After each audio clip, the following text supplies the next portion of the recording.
So today we've got quite an interesting video on habit formation, which of course is a massive part of the self-improvement sphere.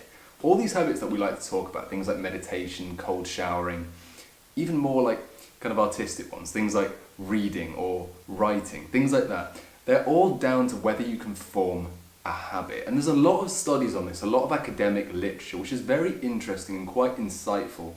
And there's a couple protocols I'm going to speak about today, which should help us kind of form these habits a bit better. And the first protocol I want to speak about is called task bracketing. So there was a study which found that a part of your brain called the dorsolateral striatum is activated in a very interesting way when you're starting a habit. And it's activated before the habit begins and just afterwards. So in a way it brackets, it frames the habit in the middle.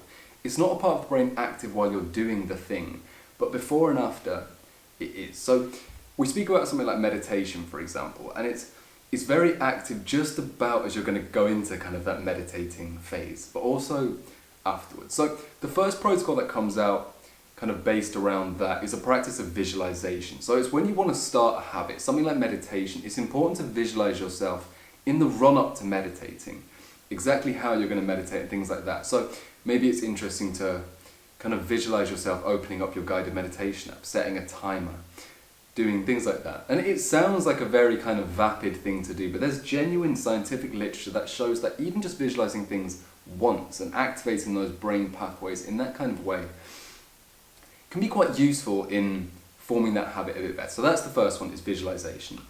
But next we move on to a slightly more practical protocol, and that is splitting up your day into phases. So the same literature also points towards the fact that habit formation doesn't really work well with specific times. So if you want to start a habit, say, to meditate, and you say, I'm going to do that every day at 8 a.m., well, the body isn't actually very good at doing that because the cells don't work on such a specific level. Your cellular structure and your circadian rhythms are based in a more phasic kind of way. So you can separate your day more usefully into 3 phases. So phase 1 is between 0 and 8 hours of waking. Phase 2 is about 9 to 15, and then phase 3 is 15 or 16 to 24 hours after waking. And knowing these phases is crucial for habit formation and for kind of setting up what habits you're going to do. So it's important that you're a bit less rigid with the habits that you're trying to form. So instead of saying I'm going to meditate every day at 8 a.m., say perhaps I'm going to meditate every day somewhere within phase 2. Doing that is quite a crucial distinction because our body works in a way that it responds to states. So say for example it's a meditation habit.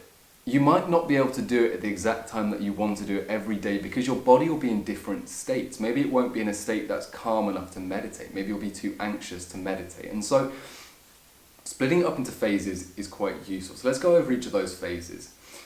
And they're kind of rooted in science. So between about 0 and 8 hours after waking, your body sees huge increases in neuromodulators called catecholamines. So that's things like epinephrine, norepinephrine, and dopamine. And that increases energy and it increases motivation to do certain things. So between about 0 and 8 hours is very important to do the habits that you find the hardest, because that's when you'll be most motivated to do them. So things like cold exposure, maybe things like working on your purpose. Because we've had in the kind of self-improvement sphere, these ideas of eat the frog and do the hardest thing first. But now we can pin actual neuroscience to it. During these early hours, your brain has the most catecholamines, and so you'll find it easiest to do the tasks that are difficult, the tasks that you need to overcome some sort of mental barrier to achieve. So that's a very useful time to do very difficult tasks, when you have a lot of motivation, a lot of energy, and a lot of dopamine. But secondly, in phase 2, so that 9 to 15 hours, is when your serotonergic system starts to increase. So that's when you start to feel more feelings of kind of calmness and well-being. So as you can kind of tell, this might be a good time to do things like meditation or more creative pursuits like reading a book, playing some music, maybe writing. Tasks that aren't as difficult to kind of start, but equally are very fulfilling for you to achieve. So that's a great time to do things like that. And then of course in phase 3 is crucial to do the habits that help you fall asleep. So using red lights like we've spoken about before, turning off your phone, reducing brightness on screens, turning off overhead lights, getting a little kind of bit of sunlight. Actually, that's more a phase 2 thing, but we've spoke about those kind of things. So it's important in that way to frame those parts of your day and set your habits in those areas.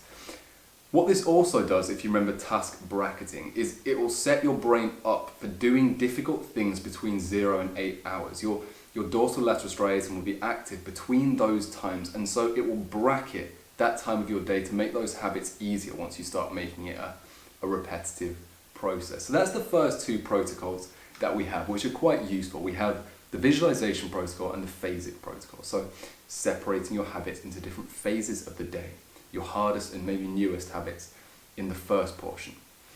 Now the third protocol we have is another one deeply rooted in science and is a very practical protocol. So it's very actionable, which is why I quite like it. And it's basically a 21-day protocol. It says, set aside the next 3 weeks and write a list of 6 habits that you want to achieve. And then every day, aim to do at least 4 of them. Why is this important? I mean, the first thing that's great about this is it gives you something called the permission to fail, which is a very important idea in habit formation, because it means if you have 6 ideas, 6 habits that you want to do, and you only achieve 4 of them, that's okay. That's still a success. In a way, the habit of doing habits is more important than the habit itself. So making that kind of list of 6 habits to follow every day is a very important thing. And where can we see that? Well, if you look at any one of my videos in the past week or so, we've spoken a lot about the pillars of kind of life, which what they boil down to is 6 habits that you can do every single day. So we have train, love, purpose, learn, passion, suffer, and breathe. And these are habits that you can do every day. There's 7, and if you can tick off at least 4 of them every day, then you're starting to build up that habit of doing habits. So that's a great place to start. We've made videos on it before, but just briefly, train is go to the gym, for example. It's do some sort of exercise, whether it be resistance or endurance. Learn is learn something new. Suffer is do something that's hard, like take a cold shower, maybe do some heat exposure, something like that. We have love, which is do something loving, do a kind act, a random act of kindness perhaps. Then we have a passion.